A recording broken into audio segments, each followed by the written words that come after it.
اس وقت بڑے حضرات سارے ڈابیر چلے گئے تھے حضرت ماشاءاللہ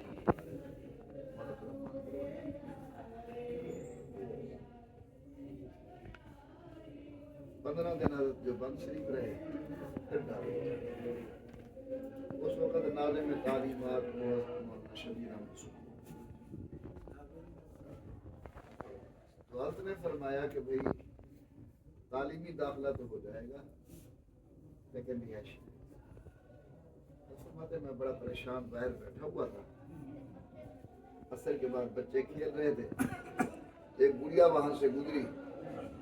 اس نے مجھے دیکھا اور کہنے لگا چہرے سے تم اچھے خاندان کا نظر آتا ہے، پریشان تھا۔ اس نے اپنی وجہ بتائی پریشانی، اس نے کہا میں بھی امیر اور لوگوں کے گھر میں کام کاج کرتی ہوں، 2 روٹیاں مجھے صبح ملتی ہیں 2 شام، ایک میں آپ کو دی مجھے ایک میں کھاؤں۔ تو وہ پورا عرصہ تعلیم کا ایسے